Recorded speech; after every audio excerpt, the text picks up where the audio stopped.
I would say we start. Right. So, good afternoon, everyone. My name is Susana. I'm the director of the PISA course matrix and the legacy project here at the University of Notre Dame. And it's a real pleasure to host this public lecture with our guest speaker, Alejandro Posada Téllez, who's visiting us directly from Bogotá, Colombia. Alejandro is the recipient of the Spring 2026 Legacy Grant Award that is sponsored by our friends at the Kellogg Institute for International Studies. We have here Saad Museva. Saad, thank you so much for all your work that allows us to have wonderful speakers and also to provide scholarships to our students who are interested in looking a little bit deeper into the transmedia files of the Colombian Truth Commission and engaging further research about that. Alejandro is here with us today to talk about war and peace by other means, narratives of victimhood and the politics of transitional justice. We have a lot of new junior doctors here. Alejandro, this is part of his dissertation project at Oxford University, and it focuses on the experiences of Sri Lanka and Colombia in the aftermath of war. So I'm very happy for that comparative perspective. He's now currently working for Rodemos el Diálogo, which is an NGO that has been surrounding the peace process in Colombia since 2016. He's also involved in applied research and policy advisory to support the declaration of the Pacific as an ocean of peace. This is a regional initiative co-developed with colleagues in the UK and Fiji, and so he has been working in the past few years to establish a truth commission in Fiji, and I think that's also great for our students to know in case they want to talk with you more about that today or tomorrow. Welcome to Notre Dame, Alejandro. It's so lovely to have you.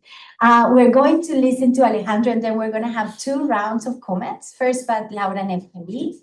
I should say, future, very soon to be Dr. Laura Neftali. Yes, she defended her dissertation last Friday.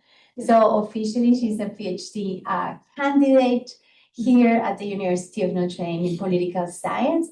In her dissertation, Laura proposes a test theory to explain why victims' families' mobilization varies depending on the type of victimization. So we're very happy that you are here with us today. And after her comments, we will have also Dr. Emma Murphy. The doctorate is a bit from some years ago by now. Emma has been here with us at the University of Notre Dame as a postdoctoral researcher with the Kroc Institute and the Keough Norton Institute working for the Legacy Project and the PISA Courts Matrix. Emma earned her doctorate in politics and international relations from University College Dublin, and her doctoral research focused on identifying and understanding an alternative to liberal approaches in transitional justice design in Colombia, Northern Ireland, and Uganda. So it's really wonderful to have a group of young junior scholars with us sharing your innovative ideas and your research on transitional justice. And I think that without further ado, Alejandro, please share with us your talk and your ideas and your research. Thank you, Josefina, for that very generous introduction. Thank you to Emma, to Laura. It's really fantastic to have you guys here engaging with my work. To all of you, thank you for being here. I know it's not the most inviting of days, so I really do appreciate it. I see some faces that I know, some new faces. So just thank you, and thank you to the Kellogg Institute, to the Kroc Institute. It's a real pleasure coming to South Bend for the first time, and just getting to meet so many amazing people. Today I'll talk about my doctoral research. I finished it. I did my viva in December. So the research itself looks at Sri Lanka and Colombia. It's a comparative project. Today I'm going to be speaking about the Colombian Truth Commission. This is the context of of the grant. I'm going to be talking about how I used the Transmedia archive, which is a really, really fantastic source of data, information, for whether you're a scholar, whether you're a practitioner. So if you haven't had a look at the Transmedia archive, it's a really fantastic resource. And I'll tell you how this research started in the first place. It started when I was working with families of former FARC combatants in Colombia. I was very surprised that if you are a family member of a FARC combatant and you were victimized, you were either killed or beaten up or stigmatized by your community, you were not entitled to access the legal right of being a victim. I just found that incredible, and it resonated with some other work I've done with former child combatants, that Colombian jurisdiction, at least, says that you can be a victim until the day that you turn 18 years old, because you're a child soldier that has been recruited. But if you are 18 years old and one day, you can no longer apply and be recognized as a victim under Colombian jurisdiction. So this contestation over victimhood, this politics of victimhood, really, really interested me. And it took me to read up on victimhood. And what did I find? That unsurprisingly, victimhood is political. And there is a big body of literature that has spoken about victims, that has spoken about victimhood, that tells us that victims are not just inherently victims, they are victims when they're recognized as such by their socio-political environments. It could be legal frameworks, it could be communal language, victimhood as a social force. And the thing is, and one of the most interesting insights from this literature is that not all victims are created equal. There are some victims that are considered to be more worthy than others. Some of them are worthy, some of them are unworthy within this range of experiences of violence that are extremely messy, extremely complex in any kind of armed conflict. And another very interesting thing is that this sense of legitimate victimhood is reliant on some deeply, deeply political dichotomies between victim and perpetrator, between innocent and guilty, and between right, wrong, good, and evil. So there are value judgments that are made in this categorization between victims and perpetrators. And something that I found in the literature is that there's one of two ways of going about understanding the politics of victimhood. Either the legal paradigm, which just understands victimhood as constructed in legal systems. So you're either a victim or you're not a victim, whether some kind of jurisdictional mechanism recognized you as such. Or then how victims themselves understand, perform, and contest their identity as a victim. That's what I called the anthropological paradigm. But the literature was a bit less clear about the implications. What happens when you recognize a victim as such, or what happens when you recognize a perpetrator as such? This idea of the institutionalized production of victimhood was a bit less clear in the literature, which frustrated me a little bit and led me to ask, what do victim narratives do in the world? What happens with them? What are their afterlives? Who wins, who loses? All of these political dimensions to it is what I term the power literacy that the study of victimhood and transitional justice, I feel a bit more of. So that motivated my research question. How do the formal processes and mechanisms of transitional justice construct a narrative of legitimate victimhood? And what are the implications of these narratives for two things that I really cared about?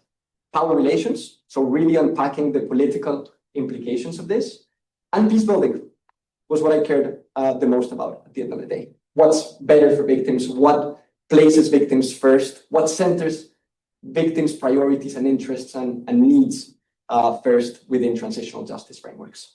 Because I felt that much of what you read about transitional justice, especially from practitioners and victims themselves, it's quite dire. It's quite dire. Victims tend to be quite dissatisfied with transitional justice mechanisms, not just in Colombia, not just in Sri Lanka, but all around the world. There's a sense that transitional justice tends to overpromise and underdeliver. So I was just quite interested in both of these dimensions. How did I go about this? I took insights from critical theory. So I have a background in interpretive research. And he just thought that this was a fantastic way, a fantastic lens of understanding the politics of victimhood in TJ. What is power? Power is not just the capacity to produce effects, it's knowledge, it's the capacity to produce truths. And it's based on some insights from post-structuralism that tell us that narratives are productive of reality. Narratives don't just reflect realities, but they actually constitute them. So narratives render certain practices, certain policies, subjectivities, ideologies, identities legitimate, and others illegitimate. And TJ, in my view, is what Foucault would call the regime of truth. So it's a way, it's a mechanism, a technology that fixes some notions as normal and some notions as deviant. So what I end up arguing is that legitimate victims are actually produced, they are constituted through these classifications of suffering that we can try to see as neutral and technical. So what do I argue based on this, this theoretical framework? That narratives fundamentally define whose stories get told, whose justice is pursued, whose suffering is recognized. So they give meaning to the very knowledge, the truths, the memories that make up the common sense of societies, and that helps them to, yes, again, make sense of a violent past, and it helps them to imagine their peaceful futures. This, in critical theory language, means that TJ is a mechanism or a technology of governmentality. It's a Foucauldian term. That essentially means that narratives of victimhood and transitional justice fundamentally engineer, they create, they produce the parameters of legitimate suffering that make wartime violence legible and governable to those who design and those who implement these mechanisms. And they effectively redistribute a politics of legitimacy and voice in any society. So the bottom line is that narrative choices made in and through transitional justice constitute post-settlement power relations and peace-building processes. How did I go about this? Very quickly, it's a qualitative interpretive project. I used two country cases with multiple case studies within them. They are Sri Lanka and Colombia, as I mentioned earlier. I look at a wealth of transitional justice mechanisms and processes, including truth commissions, some very formal, some rather informal, some offices for reparations and some offices for missing people in both of these countries. In Colombia, I specifically look at the Justice and Peace process of 2005, Law 1424 of 2010, the Victims Law of 2011, and the comprehensive system of 2017, really from which the Truth Commission emerges. I draw data from something that Dunn and Newman, my methodological inspiration for discourse analysis, term monuments, which are essentially influential sources in which you can discern and analyze narratives. So where did I find this? It was in official reports, anything that was public that had to do with laws, mandates, policy statements, reports, testimonies, any kind of data that I could draw, that I could get my hands on. And I analyzed that using discourse analysis. First, using something they call a genealogical approach, which is just trying to understand basically how is a narrative constructed, and then a post-structuralist approach, which just tries to understand what these narratives make possible in practice. So these are not causal claims. I never say in my thesis, this caused that, there's no causal chain, there's no variables, but it has to do with the conditions of possibility, what is made possible by certain narrative constructions. So a little bit about the Truth Commission. This is a very well-read audience, so I don't think I have to go into too much detail about the Truth Commission. It's created in 2016 as part of the peace agreement with the FARC. It was part of a wider architecture with the HEP and the Unit for the Search of the Disappeared People. It wanted to clarify patterns of violence. It wanted to clarify and recognize the victims and responsibilities. It wanted to most fundamentally contribute to lasting peace and non-repetition. So it was extrajudicial. That means that it wasn't meant to judge anyone. It didn't assign any actual legal responsibilities. That was at the HEP's stake. And it was time-bound. It worked between 2018 and 2022. And part of the reason why I managed to analyze this so well was because of the public legacy that the transmedia gave me. It's got a wealth of reports, it's got testimonies, encounters, it's got pretty much everything that you can think of. It's in there, and it's a beautiful, beautiful archive that, for research at least, it's just brilliant. So down to the crux of it. Who are the victims? It's primarily civilians. 80% of those recognized by the Truth Commission are civilian victims. Around 2%, according to the Truth Commission, 2% of the fatalities were combat related. So it is civilian deaths and civilian victimhood at the forefront. It's both direct and indirect violence. So it goes beyond legalistic narratives. Again, going back to you're either a victim or not because of some evidence that you can show. It includes fear, it includes silence, it includes stigma, it includes psychosocial, intergenerational harm. So all these kinds of experiences of suffering that wouldn't be obvious, especially in a legal system, they're recognized there, they're included. Violence had a differential impact on certain communities. So there is a focus on Afro-Colombian communities, indigenous communities, LGBTQ people, women. And in these cases, the violence was disproportional, it was cumulative. So it was looking at the structural causes that made exposure and the impact of violence so much more severe. And it was, yes, again, tied to structural violence. The bottom line of it is that a very plural and expansive narrative of victimhood was constructed precisely because of its extrajudicial mandate. They were able to do that. So it shifted the attention from those forms of suffering that you usually see in legal frameworks and towards more expansive, more plural, more structural notions of harm. What are some of the markers that I found of victimhood? Victims, on one hand, were extremely vulnerable. They suffered, they grieved. So they were unprotected, they were silenced, they were trapped. Very powerful and charged language. This one is particularly striking to me. They're in a state of suspended death. The Truth Commission talks about it. But they're also at the same time and simultaneously political agents. They organize, they resist, they break the silence, they rebuild their lives, most fundamentally. I think that's incredible. And the Commission gives them a central role in the production of knowledges, truths, and memories.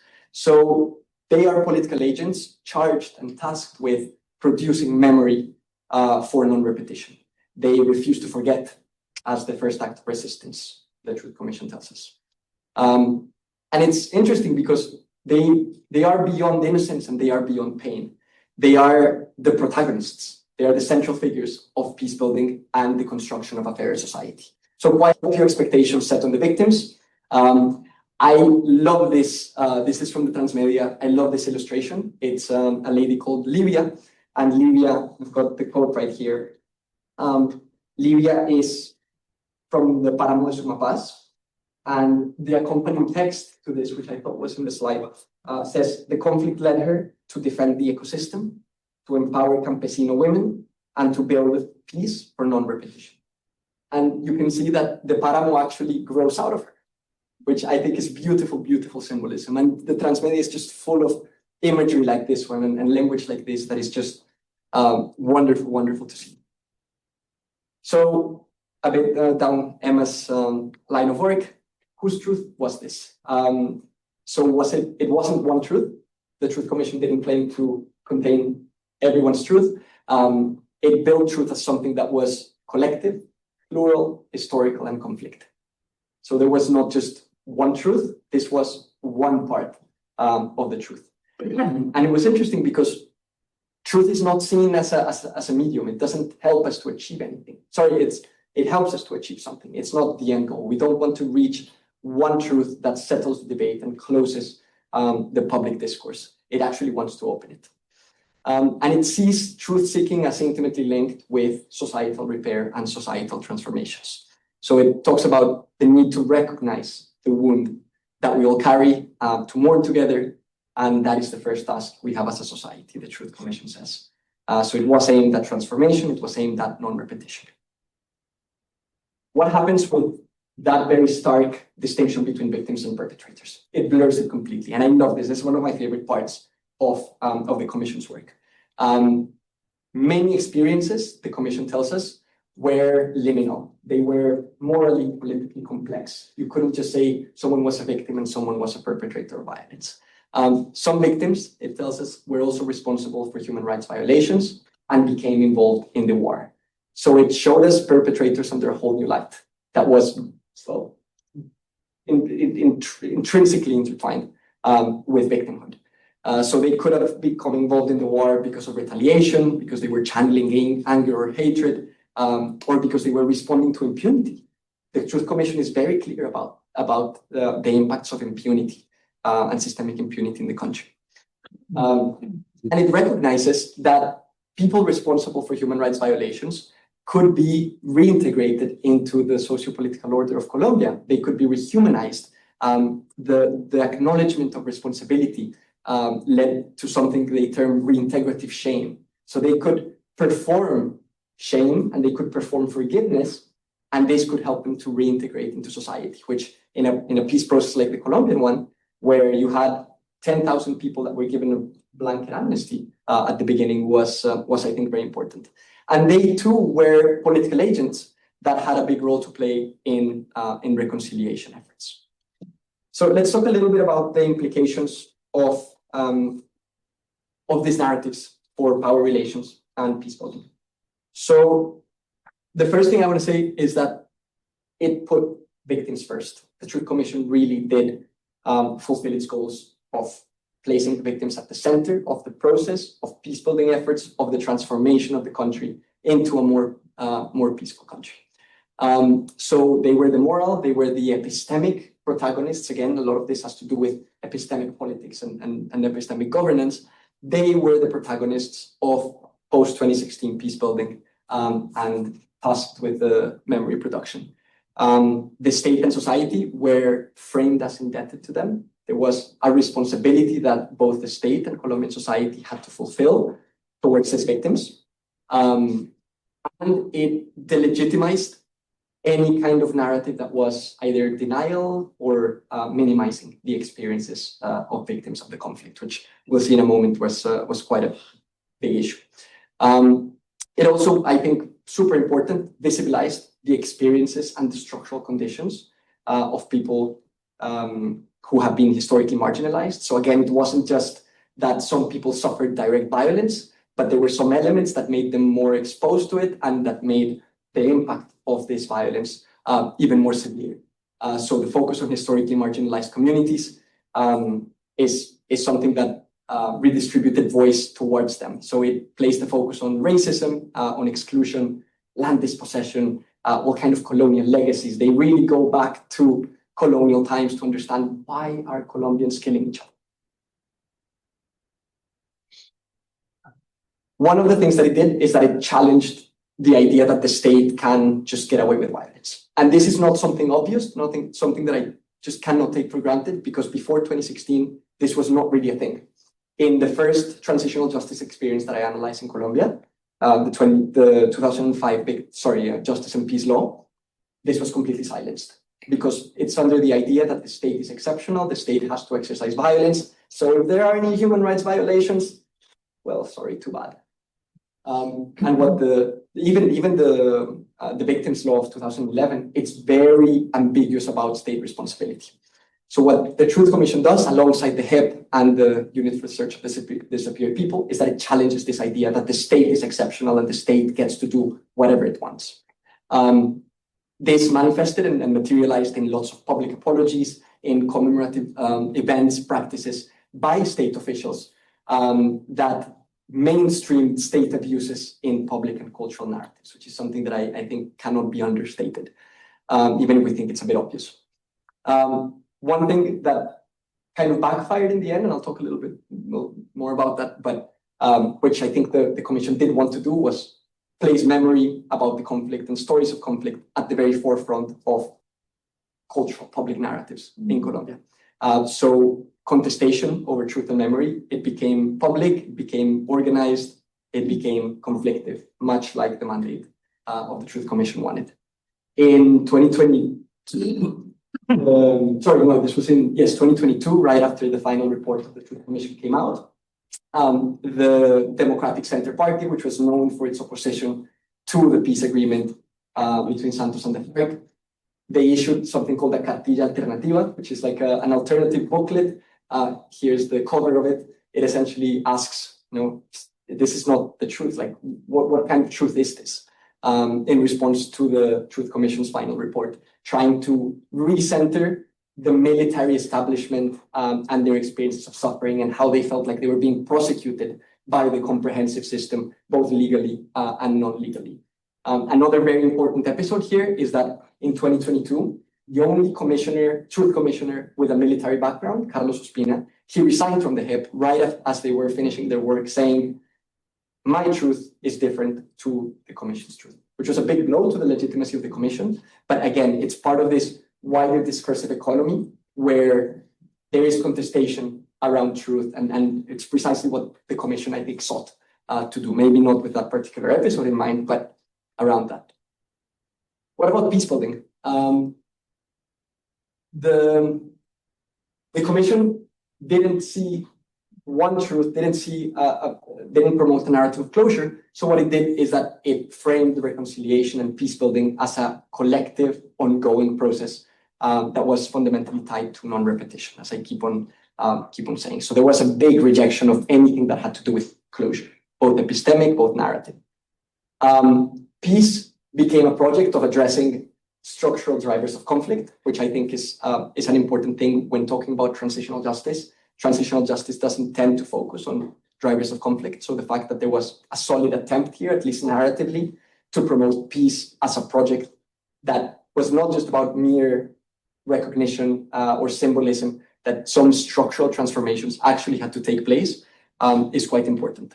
Some of the materiality that I managed to trace from this is that in 2022, the new Petro government took the recommendations from the Truth Commission and tried to put them all into the National Development Plan. This was unsuccessful.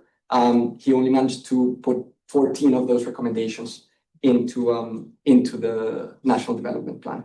Some other steps that I think are important to highlight that stemmed from the recommendations of the Truth Commission: the ratification of the Escazú Agreement on environmental justice. There was significant progress on land restitution. Something like 330,000 hectares of land were given to victims of conflict, which is roughly half of what has been given in the last 20 years back to victims. And the establishment of special reserve zones for campesinos. And then you can see this also in an example like this one. The former Minister of Defense, Iván Velázquez, apologizing to communities for the impact of the state in enabling or perpetrating violence. So public acts of recognition, of mourning. This one here, Rodrigo Granda, one of the FARC commanders, in an intercultural ceremony with indigenous people, apologizing, engaging in rituals and ceremonies and commemorations. Some more implications for peace building. It enabled or it legitimized dialogue, restoration of relationships as the most viable policy option to end the conflict. And this was a big paradigm shift. We cannot take it for granted. Another thing we cannot take for granted, because Colombia has been a country that has historically pursued peace building through militarism and through hard security. So the fact that these were policy options that became available all of a sudden, that had to do with reintegrating former combatants, that had to do with restorative justice, transformative justice, and at the end of the day, solving or giving the conflict a solution through dialogue, it was remarkable. And we can see later how this informed President Petro's total peace policy, which sought to negotiate and engage in actual peace negotiations with all kinds of armed actors, including just hard narco traffickers and all kinds of armed groups came under this umbrella. The other side of the coin is that it really intensified contestation and the backlash over restorative, and reparative justice. So it set very high expectations that I don't think it managed to live up to. So it created, as I mentioned earlier, lots of dissatisfaction from victims over some perceptions that this was a system built for impunity, and just huge dissatisfaction from them over how the system worked. So of course, these are very overwhelming characteristics. That these are not absolute. Just a small sense into what victims were feeling. And shows the limitations of trying to engage in a transformative project like this one when violence is still ongoing, and when there are inequalities that are so entrenched that it's very difficult to resolve. So it shows how symbolic recognition, like the Truth Commission's, shows its limits when accountability and structural transformation is just so difficult to achieve, or it's delayed, or it's uneven, or it's just absent as a whole. And just as a finishing note, to wrap this up in terms of the whole project and the research, I learn and I argue that transitional justice produces victimhood narratives that fundamentally structure the truths, the memories, and the knowledges that a society has around its armed conflict. I argue that there are important implications for power relations and peace building. As a short summary of what the Truth Commission did, it institutionalized a very plural, a very expansive narrative of victimhood that included direct structural violence, that showed victims as vulnerable sufferers, but also as agents of resistance and memory. And it redistributed legitimacy in post-2016 Colombia, and it pushed contestation out into the open over truth. It organized it. Public recognition of harms was expanded, especially state abuses, and it sought to promote peace building through structural reform, through dialogue, through inclusion, and through more meaningful reconciliation. And what this showed me is that transitional justice really shapes the terms of how peace is imagined and it's pursued. And what I end up arguing in the thesis, which we can talk more about in broader cases, is that transitional justice has a world-making and an order-making function.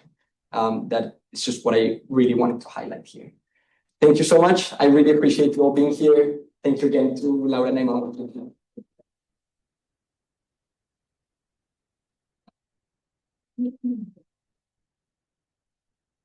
Thank you very much, Alejandro, for your talk and for all the inputs and ideas that you have given us for a lively discussion and conversation. Laura, may I ask you just to take the floor for the next 8 to 10 minutes? Thank you.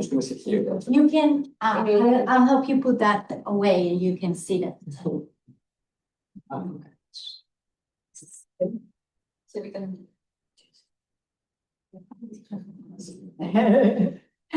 Sentate aquí, tranquilo. Well, Alejandro, first of all, congratulations on this great research, and thank you for allowing me to your discussant. I first would like to highlight some contributions, what I think I learned the most from in your work and in your presentation, and also some questions and ideas for your benefit for expanding the research project and maybe creating future ones. The first contribution in my reading is that, as you say at the end of your presentation, is that you conceptualize transitional justice processes as active productions of narratives about suffering and responsibility. And in these questions that guide truth commissions of who did what to whom, when and why, you claim that actors shape who gets to be identified as a victim. And one very interesting framing of this is when you call transitional justice mechanisms as regimes of truth. I love that framing, and I think that is a very interesting book title that maybe you should consider. Yes, because you analyze very carefully how these regimes of truth shape what can be said, and remember who gets to suffer. That's very important. And I think I would be very interested in maybe if you would consider naming how different regimes of truth exist. You find that in Colombia, the regime could be characterized maybe as understanding truth as a process. It's more plural, more collective, never finished. And maybe but what you were describing earlier in our meeting, the case of Sri Lanka could be more a case of truth as closure and as an endpoint. So my questions first are regarding methods. I am completely convinced that this analysis that you made surely reflects the circulation of the narrative and these different realities produced by the narratives. But I was immediately interested in the creation of the narratives that arguably precedes the monumental stage in which they are made public. So I don't know if you have, or you could maybe go back to your data and analyze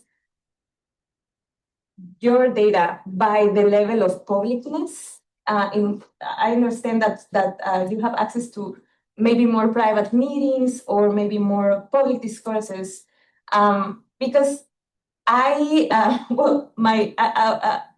thought that your discussion was going to be about who produced these narratives based on previous processes, thinking about how they learned, how were they trained, how they engage in different decision-making processes.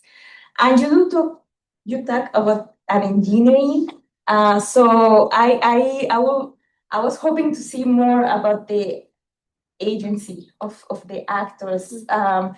It is very clear that in the case of Colombia, you say that victims are very much at the center. So I'm just interested in the process that goes before someone gets to talk about the limits, the truth through a discourse, and talks about what the conflict was, who the victims were. So that's maybe an interesting expansion of your project. And that is something I definitely would be very interested in learning from. Now, maybe a normative reflection based on what you found also in this the Colombian case. Super interesting that the Truth Commission does not abide by the fixed victim-perpetrator divide. But what I gather also from that is that the Truth Commission is inviting a rehumanization of the perpetrators when they shame and they repent, they regret. And I was wondering, reflection, maybe how does this reinforces the innocent victim, evil perpetrator divide? Yeah. Only when perpetrators walk away from, walk away from the stereotype and get to be regretful is that their humanization is invited. I am not familiar if this is what you found, but there are some processes that can be for the innocent victim narrative, and maybe that's also at the basis of this very interesting finding. And also something that you analyzed, but I'm also interested if you want to expand your work to address this question. My immediate question was, in the Colombian case, and maybe in your comparison with the Sri Lankan case, who is excluded from the category of victims? Arguably, in no context, there are groups affected by violence that are excluded from being acknowledged as victims. Maybe some of them because they do not have the possibility of talking about their grievances. Lack of frames to talk about the grievances or resources, and maybe others because they fall out of what is generally associated with a victim. So even in the Colombian case, even if it's very plural and committed to truth as a process and not as an endpoint, are there possibly groups that are excluded from the category of victimhood and the legitimacy attached to that you found? So these are just ideas for you to strengthen your very important findings and contributions, maybe future research. And I look forward to see how this develops and when the book is published. Thank you so much. Thank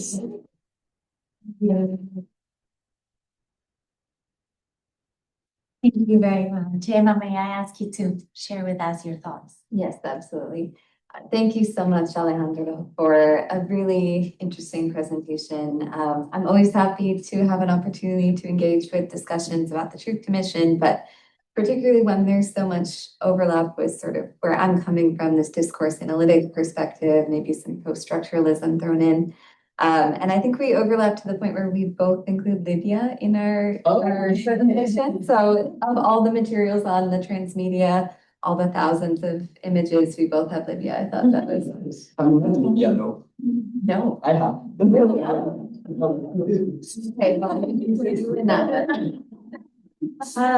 I think a lot of the ways that you describe the commission and its approach also are very much in line with what I previously talked about in my work is the agonistic bend of the commission. So this increased focus on contestation, on moving away from sort of consensus and thinking about multiple narratives. In my work, looking at gender narratives in particular and seeing how the sort of multiplicity comes in under the heading of, for example, woman.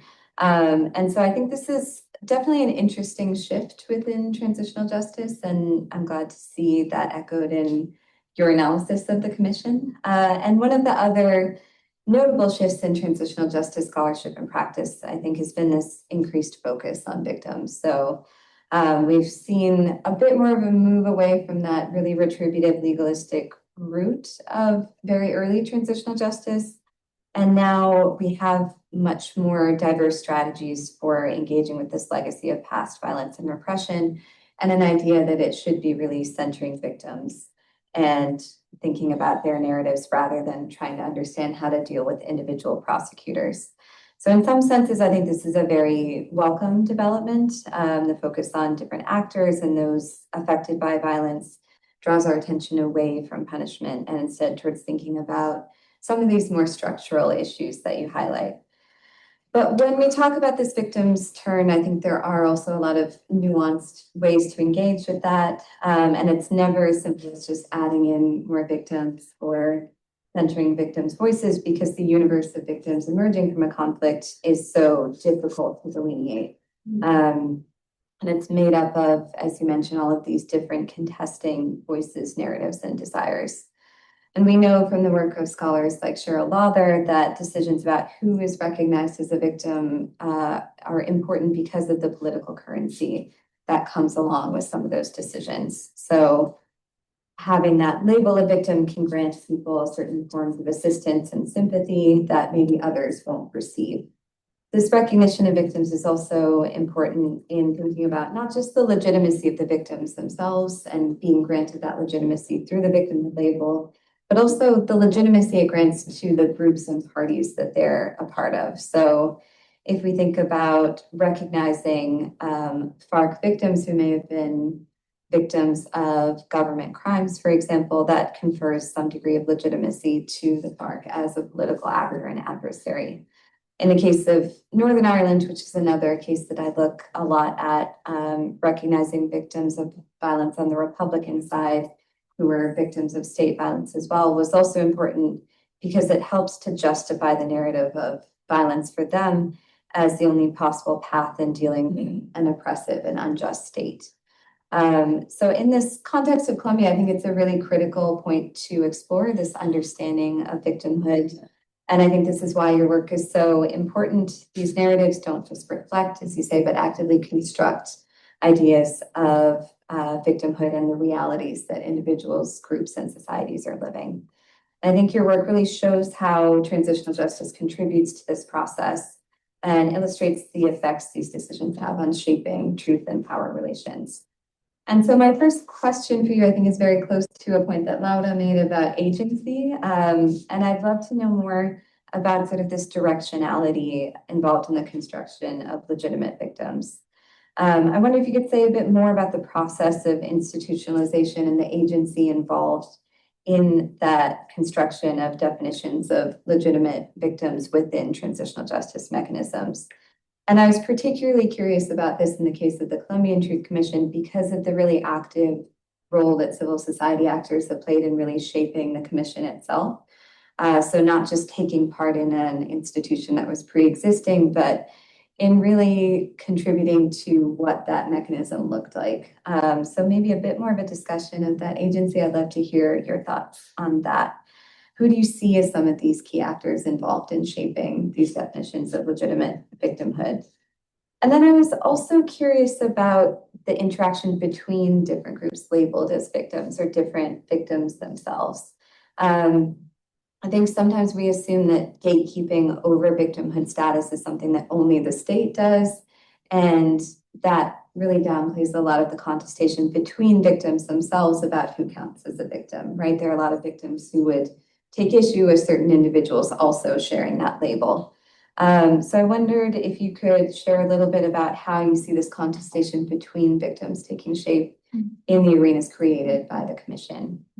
And then we've also spoken about this a bit, and you mentioned monuments, and I wondered how you identified some of these materials that were really influential within the transmedia, particularly because it's such an enormous platform. There's so much to go through and so many really fascinating resources. And so what does that process look like of deciding which resources are the most influential and important in shaping some of these definitions?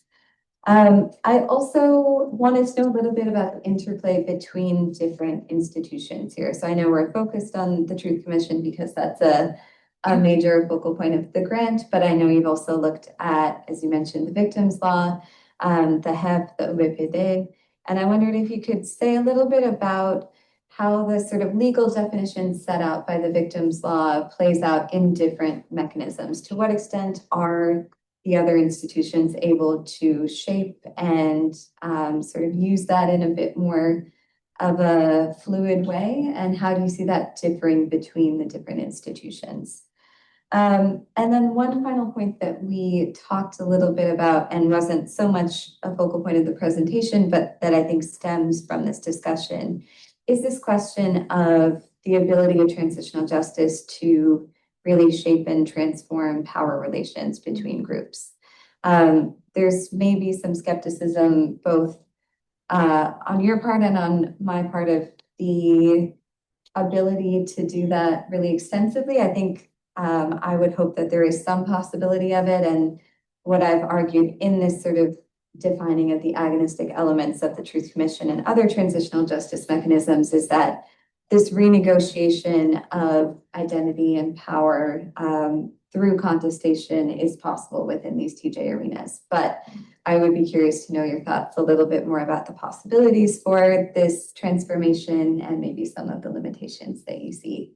So thank you so much. And I also would really love to read the book when it's out. So we're very much looking forward to it. Thank you, Emma. I appreciate it. Thank you so much. Thank you to both of you. We asked Alejandro in advance if he wanted to respond to the comments or rather engage with the audience. He said, no, engage with the audience right away. So I'm just gonna look around and see if somebody would like to share some thoughts, questions. Yes, Evan, please. Thank you for the presentation. Thanks. I was wondering about the implications of your work with the recognition of the environment as a victim. Yeah, that's an excellent question, Evan. And first of all, thank you for this very, very generous and insightful question, both of you. So Evan, that's a very interesting topic that is being spoken about, both in literature and in practice. The Truth Commission does have an element of environmental peace building. There is an acknowledgement that the environment was a victim of the conflict. It perhaps doesn't articulate it in that way, but it's very much there. I would say, going back to the interaction between these systems, that the real big implication that I can see there is the special jurisdiction for peace, recognizing certain environmental or non-living subjects as subjects of legal rights, like certain rivers, certain indigenous territories. That is significant, and it shows that that's the way that peace practice, policy, and scholarship is going down in the next few years. Again, very much there in the Truth Commission, but the interaction with these other mechanisms and the search unit as well. I mean, it's a fundamental part of how the search unit understands its mandate, the relationship of communities with the land, whether they're indigenous communities or whether they're mass graves or whether they're families looking for their loved one. It's the environment that is centered, and it's local knowledge of the environment that is being centered. So that's a really wonderful and promising direction to take further research on if you're interested. moving forward. Thanks, Anna. I have Dana, Lori, and Fran. And then Nico. So perhaps we collect at least two. Sana, please. First, thank you for this amazing presentation. I think my question is on like a similar line to kind of what and Laura were talking about, but I wanted to bring it back to your beginning when you talked about the integration not only of former FARC combatants, but their families, and thinking about power relations, particularly in reintegration, about who is deemed a legitimate and illegitimate victim. So I guess I'm curious if you saw particularly ways that the narrative blurred between perpetrator and victim in a reintegration process, and the power dynamics that are still kind of at play, how that is implication for narrative in this. Thank you, Sana. That's a really interesting question. Can I ask Yes. Lori to answer it, to ask his question, then you answer both? Yeah. Thank you so much. Professor Lori Nathan. Thank you, Alejandro. Thank you to the discussants. I'm interested in, I find your theoretical framework fascinating and illuminating. I'm interested also in a political economy perspective. In South Africa's case, my country, there were at least 3 categories and sites of victimhood.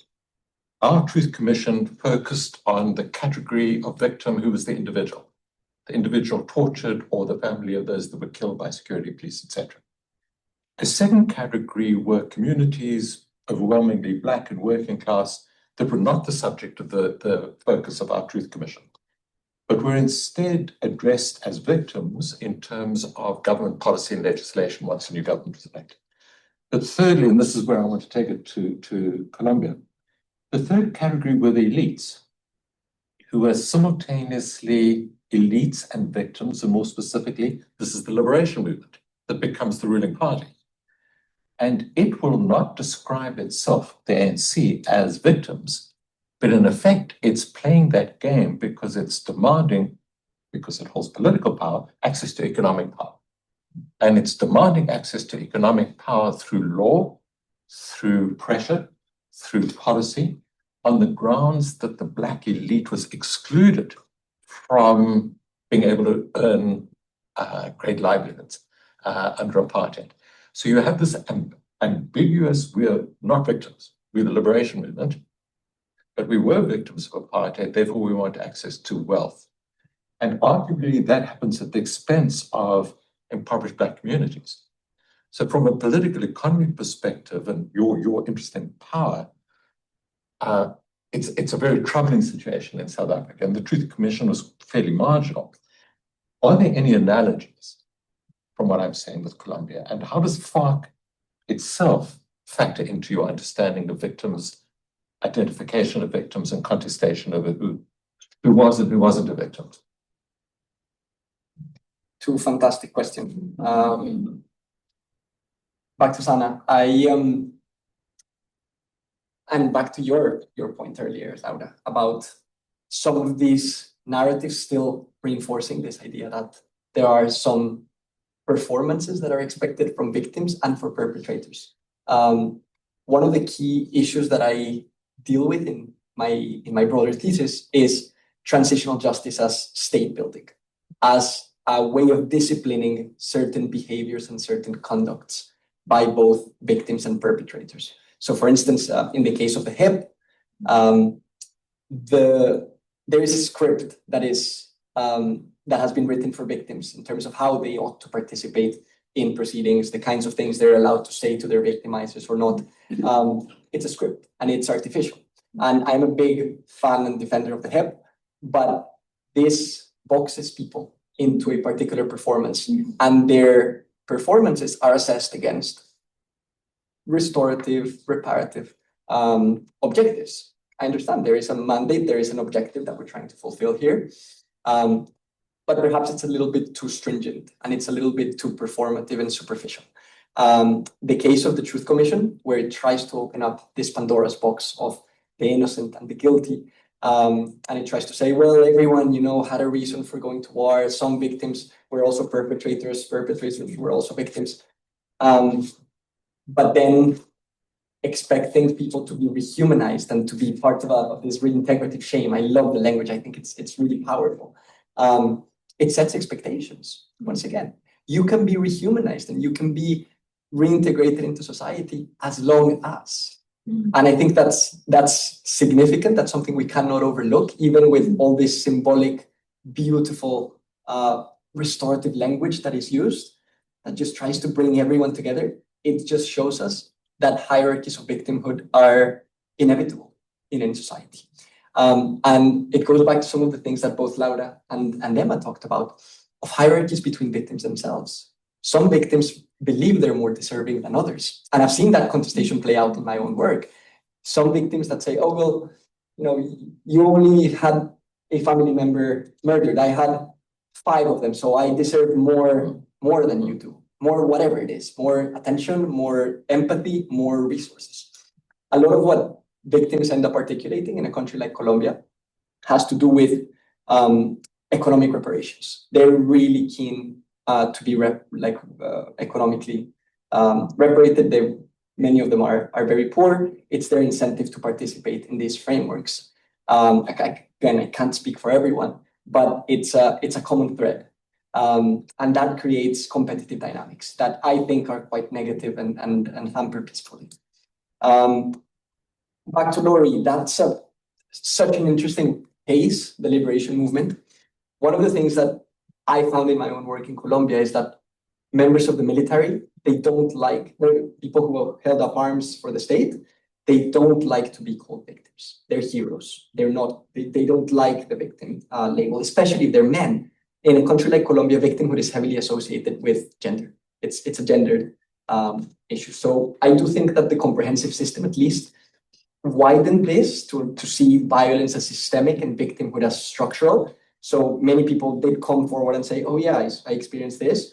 And there was that stigma, that gendered and weakness stigma was removed. And something else that you mentioned, I think is fascinating, is that there was the deployment of the language of victimhood to access certain resources or power or whatnot. In Colombia, interestingly, especially in these last few years, the label of victim has become a source of empowerment. And victims nowadays see it as something to be proud of. Again, not something associated with weakness, not something associated with vulnerability, but with political agency. I do think the Truth Commission had an amazing role to play there, and the comprehensive system more widely, of showing victims under a light of empowerment and political agency and activism, and as protagonists of peace building and memory work, and the transformation of the country. Hugely empowering. There's back in 2020, 2018, or well, 2017, it was implemented in 2018 for the first time. There were 16 seats in Congress created just for victims of the conflict. And this was based on the legal recognition of victims and whatnot.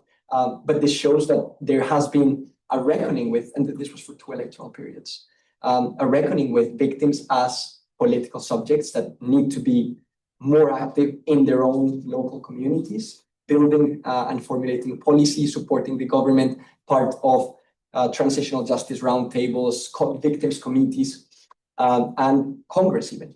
What I found in my research is that ends up fragmenting victim experiences a little bit. And it ends up empowering certain victims and victim organizations that are more vocal than others. So you end up having a set of experiences that stand out, like that claim to represent the entire of the victim universe, but who have very particular agendas and who have a particular knowledge of how they navigate institutional structures. Only if they're able to do that are they able to make their voices heard. So I think it's fraught when it comes to transitional justice. Truth commissions allow us to mitigate those limitations, but it's still those with the most access and the most capacity and resources to navigate these structures that will make their voices heard. Thank you so much, Alejandro. I have Francisco, Nicolas, and in the second round, Duda and Siena. Okay. Thank you very much, Alejandro. Very, very interesting. I have a specific question about total peace narrative and how this policy approach, if you have any kind of evaluation, how this policy approach impacted the work of the Truth Commission, the narratives created, the legitimization of the victims and the system of transitional justice. And if you think that after Petro, there will be, or there could be deeper changes. Thank you, Francisco. Thank you. Nicolas. Thank you, Alejandro, for that wonderful presentation. I will present myself first. so my question has a little bit of context, but I'm a lawyer. I'm a doctoral student here at the law school. So as a lawyer, I don't want to be the joy killer here in the room. But you explain really well that there is this anthropological paradigm and the legal one, and I have also studied both the work of the Truth Commission and the Special Jurisdiction for Peace. And I wonder whether you consider that this more broad notion of victimhood can have a place in the legal world, because personally I consider that it doesn't. Especially because if you stretch a lot, or if you really make this concept of victimhood really wide, it has consequences both on the attribution of responsibility on the state and in the individual criminal responsibility of people. So especially in the criminal trials in the HEP. And on the other hand, on the victim part, of course, once there is an actual victimization, the reparations of the victims are the consequence of that, right? And so, for example, if the commission talks about, for example, victims of fear, and we take that to the law and we say, like, the Colombian population is a victim of fear. Okay, how do we repair that? Like, do we give money to every single Colombian citizen, or we create this broad, really, and I was saying the way you're saying, like, these beautiful restorative reparations that at the end will be extremely expensive to the state, and at the end of the day, you wouldn't even know if they will be able to repair these very intangible, I would say, damages towards the individuals and the collective. Yeah, that's what I was wondering. What are your thoughts on that? Wonderful, Nicolas. Okay, back to Francisco's question. Total peace, I think, has ruined this a little bit, these approaches. It has eroded. It started off very well in terms of we're going to negotiate with everyone and we're going to establish ceasefires with all these armed groups. And it's caused what we termed this, but I think it was Francisco Gutierrez. I mean, he talks about peace fatigue. And I do think we're in a state in Colombia where there's just fatigue around peace building, around peace processes. Part of the strength that two of the right-wing presidential candidates have gained in the last few months is precisely because people don't want to see more peace efforts. They want a hardline approach again. They want to go back to a militaristic security governance. And I do blame this on Total Peace, because Total Peace has, for context, Total Peace is the current government policy that has sought to negotiate with all kinds of actors. They've got 11 negotiating tables underway. They've been very generous with the armed groups.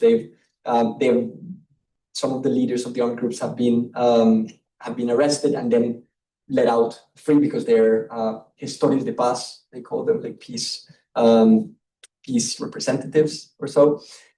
And they've taken advantage of the government. They really have taken advantage of the government. And it's been a policy that has been very improvised. It doesn't have a lot of methodological rigor. There's very little articulation with the implementation of the 2016 peace agreement. And so people are a bit tired of talking about peace and more peace and more peace when what we want is security. And we want to be able to go and travel back to our farms, back like in the Uribe period. That was the narrative that was there before 2002, that we need a Fujimori, back then the Peruvian president who had a hard line against guerrilla groups. So we needed a Fujimori back then. Now we need a Bukele in Colombia. So I do feel sad that the progress in terms of dialogue, reconciliation, restoration that was achieved with the comprehensive system and with the Truth Commission has been eroded by Total Peace.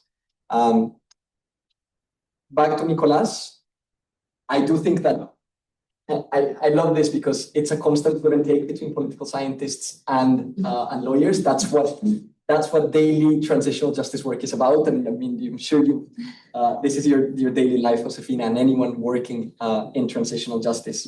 And I love that we get to have these kinds of conversations, because I think lawyers get us political scientists to think a little more realistically, what's fiscally feasible and what is actually realistic within institutional constraints. And, we need these categories, and political scientists help you guys to think a little less rigidly and beyond some of the categories that you've built and that your entire work is around. But victimhood is a very powerful social force. Victimhood exists outside legal frameworks.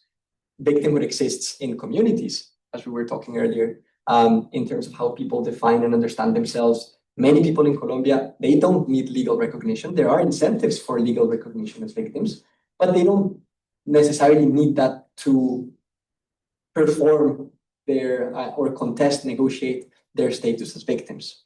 One of the things that I call for in my thesis is to de-juridify transitional justice.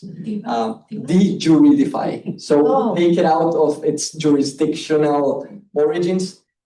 It has been a practice that has been heavily legalized. And I call for taking it outside of those boundaries to really help it be more effective to the communities that it seeks to respond to. But it's an excellent point, and at the end of the day, legal frameworks are the basis for recognizing victims and victimhood, and we cannot just simply overlook that. What truth commissions in particular are able to do is that they're able to provide a very complex account of the conflict. Law reduces that complexity. So maybe a balance between a truth commission and other more legal mechanisms is a sound one, because you do need, at the end of the day, in such a heavily juridified country like Colombia, you do need some kind of legal end to the conflict, as they have called it. So a balance is a good way to go. Thanks, Nicolas. Thank you, Alejandro. Thank you so much. I have Duda and Siena. Hi, I'm Duda, or Maria Duarte. So I have also a question on the total peace, but I will move to the other one because I also had the chance to take a look on the transmedia materials, and they are really amazing. Really amazing, right? Yes. And they have really lots of materials with different kinds of art-based approach. However, I feel that each of them have like kind of a different audience. And I remember being with Lucia Gonzalez in Bogota, and in a talk, and she was like explaining the transmedia and like she say that the defalaciones was more like something that they produced having the elite as a audience. So my question is like, do you see like any like difference in the narratives or discourse about the victimhood, like depending on the different arts or like the different products of the transmedia, as well as like the different audience that you might have? Like for example, like the Informe Final.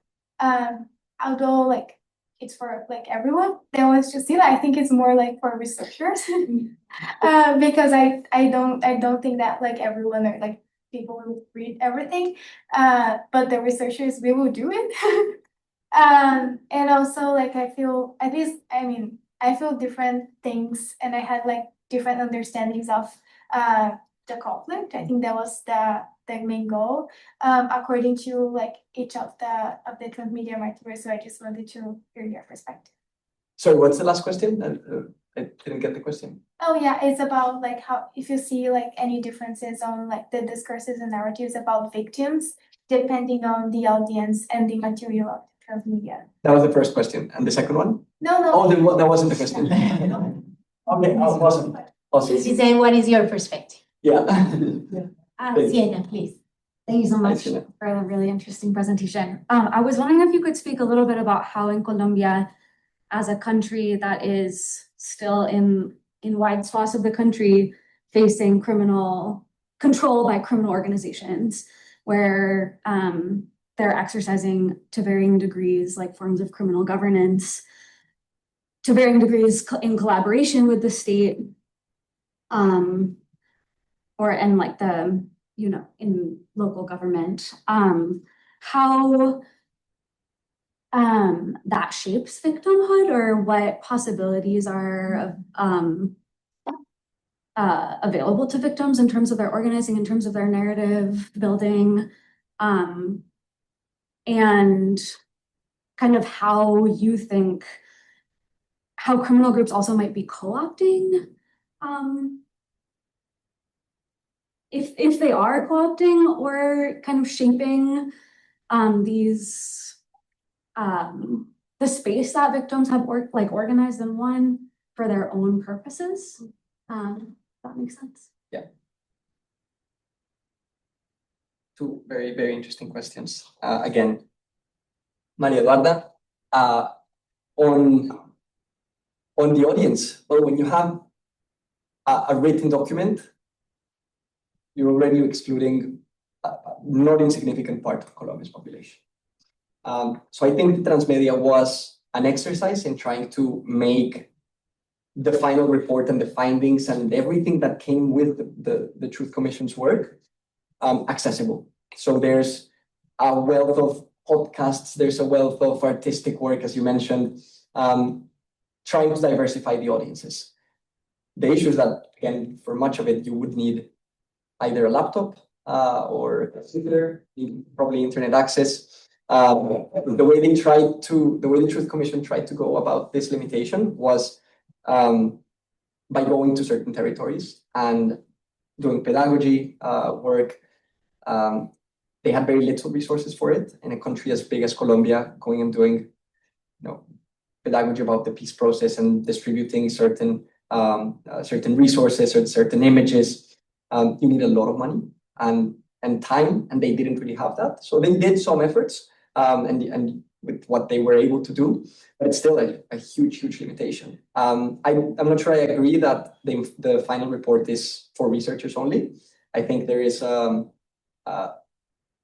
significant part of the population that could see that as a useful resource for understanding what happened, how did it happen. The fact that it's distributed in different chapters made it a little more accessible. And I just love that what the transmedia did with that. And today, actually, I didn't know about the existence of this, but there's a chatbot. There is a chatbot that you can just type your questions into, and it tells you based on all of the information that they have in the transmedia, whatever it is. So today we asked it, how many truths are there in the armed conflict? And it gives you the source, and you can go and cite the reference. So all these kinds of efforts, and it's precisely what the Legacy Project are trying hard to do, not let this just fall into an elite audience or just plainly forgotten. So yeah, thanks for your work, Josefina, on that front. And All there was here. You too. we can keep talking about the Truth Commission. That's important. For Siena, criminal governance very much still exercised in large parts of the country. I think all of this that just shows us the limits of transitional justice when there are higher stakes than recognition and apologies. And that has to do with ongoing violence, but it also has to do with poverty. So for instance, lots of victims will tell you, well, what's the use of me going and giving someone a hug when I don't have money to feed my children? And the same thing applies to what is the use of me going and talking to a FARC combatant when the dissidences of the FARC are in my town victimizing everyone again? The story of Colombia is one of re-victimization. Well, victimization and re-victimization. And what we're seeing, unfortunately, in the context of today's bad public order situation, is that it's most of the same communities that were victimized by the FARC and the ELN and the Quintín Lame and historical groups, now being victimized by FARC dissidences and Clan del Golfo and Autodefensas de la Sierra and ELN still. So it's cycles of violence that take on different meanings and transform, but the victims are most of the same people always. So it's a story of re-victimization at the end of the day, unfortunately. And then on the armed groups co-opting this, I really do think, I haven't seen it with my own eyes, but many of these victims roundtables and communities and transitional justice spaces, you do have either representatives of armed groups quite often, or the armed groups themselves, kind of saying, we expect that these are the outcomes of this, especially those that have a stake in policymaking. In the same way that juntas de acción comunal and other kinds of local governance spaces are being co-opted by the armed groups. And, there's very little that the communities themselves can do to avoid this when you've got such empowered and rich armed groups. So that is a huge issue. And I feel very worried about this, especially those spaces where actual decisions take place. Thank you very much. Let me look around to see if maybe we have a last round of questions. I also have my own question, if I may. Yes, please. Andreas Steeman, I'm an interested citizen. You mentioned 67 points and only 14 made it into the document. I'm wondering whether any point of those 64 has something about prevention. How do you educate whatever you need to do in the society to have this not flare out? You partially answered that the conflict is still smoldering and or going on, which is for most of those conflicts the case, that they never really burn out. They seem to go on, and something from the outside or inside can set it off. Yeah. So we were talking about this earlier with Josefina. Most of the recommendations of the final report of the Truth Commission, they are oriented towards both non-repetition and prevention. So non-repetition of victimization that has occurred and prevention of new victimization patterns.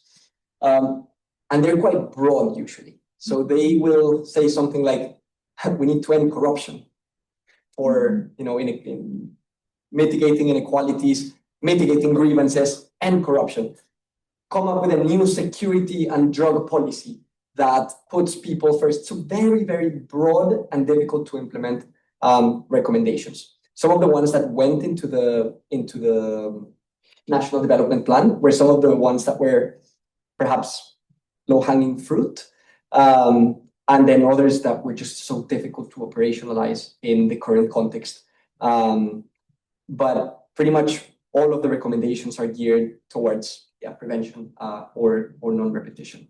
So I'm thinking about one of the recommendations being the creation of peasant reserve zones, which they did implement. And it's been a huge congressional issue of trying to pass this through. And on other less contentious ones, like recognizing the peasantry as a legal, as a collective group with legal rights. That's been implemented. So again, the low-hanging fruit, not so difficult to implement and put into and then to operationalize at the end of the day. We're still speaking about a state that is very limited in resources and institutional reach, less and less so every time, every day in conflict areas particularly. So it's difficult, even if you just try to use the recommendations as a roadmap, as Petro said that he would do. And I think what we've seen with the Petro government is that no amount of goodwill and political willingness to implement TJ meaningfully, it's just not enough. Perhaps if I may just ask a final question and then put in my own promotion for new Kellogg grant. What we try to do here is, as you were saying perhaps before, is how do we preserve an archive but also activate it? And of course we can encourage research and that is fantastic, but I wanted to ask you about what are the policy implications of your work? Because I believe that it's important to think, so we continue having not just mechanisms of transitional justice with material discourses that have and create narratives of victimhood in Colombia, but elsewhere. So you are engaged in Fiji, but we're also thinking how would this look in Sri Lanka? How would this look perhaps in another context? Perhaps should we start collecting testimonies in Ukraine? Like, what are the policy implications? Not lessons learned on the implementation of Chapter 5 in Colombia, but from your work, what are the main 3 recommendations you give to policymakers? Yeah. Thank you, Josefina. The first one, I think, would be that collective reparations are the way to go, not individual reparations. Part of what a mechanism like the Truth Commission allows us to do is to think about the conflict as structural. It's not just a matter of the baddies killing the goodies, but it's really about the conditions that give rise to violent conducts and behaviors among certain parts of the population. So on one hand, it blurs that dichotomy between the victim and the perpetrator, but it also shows us that conflict is not just a matter of a terrorist group trying to bring down the state, as a big narrative for 20 years or so dominated in Colombia, but that there are certain structural issues at play that we need to address. And individual reparations might not be the best way to go and to spend all that money. So we're talking about the Victims Law from 2011. It's recognized over 10 million victims, and it's supposed to pay reparations to each of them based on intersectional harm. So if you had one family member killed, I'm just going to make up the number, it's 2 million pesos that they're given. If it's sexual violence and a family member killed, it's 3 million. So this creates incentives for people to participate in the transitional justice process. There was a paper published recently. I forgot the names of the authors that shows that there is development value to this. So people who receive reparations will usually use this money for investing in a business. So there is a correlation between socioeconomic development of victims and reparations being paid. That's good. And I think that's an ideal world when thinking about transitional justice. But maybe we need to be thinking about the little resources that we have to come up with collective reparations that try to address these systemic elements. So I don't know, build roads, infrastructure, focus on the material conditions of people, not as individual victims, but as collective victimized communities. The comprehensive system does this very well, especially the HEP, because it recognizes entire communities, entire non-human subjects, rivers, forests as victims of the conflict. And that activates back to what is activated, what is enabled, what is not. It activates certain policy options that have to do with collective reparations. So that's the first one. The second one, and very related to that, truth and memory are important, but they're not enough on their own. And back to some of the things that I've talked about, you do want people to be talking about their experiences. You do want a solid archive that reminds us that this happened and never again. But if the conditions are not there to build sustainable peace, it will be inherently limited. So how about we focus on the structural drivers of violence and pairing that with as policy, accompanying policy options to a transitional justice mechanism. And the third would be, if it's two, is also okay. That's you don't have to be three. I just said three. Let's be clear about the policy, just do peace. Yeah, it's very confusing. Being clear about the policy. Oh, Thank you, Francisco. Yeah, prepare for peace. Like, have a team. How about that?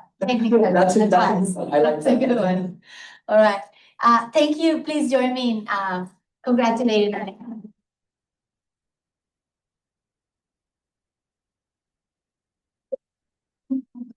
Laura and Emma for being in, each one of you. I just want to encourage everyone, both external to Notre Dame, but also our students and faculty, that they can apply for a research grant with the Legacy Project. Duda had one last time, and Evan is going to Colombia, and Nico is also making use of that grant. So we want to see those databases, the maps, the information everywhere in your papers, but also hopefully also supporting you in having learning experiences that are comprehensive and holistic, that fill your heart and your mind.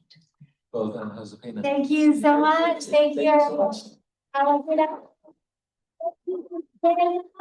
Thank you to Ari, who's left already, but without you, none of this will be possible. Thank you very much. I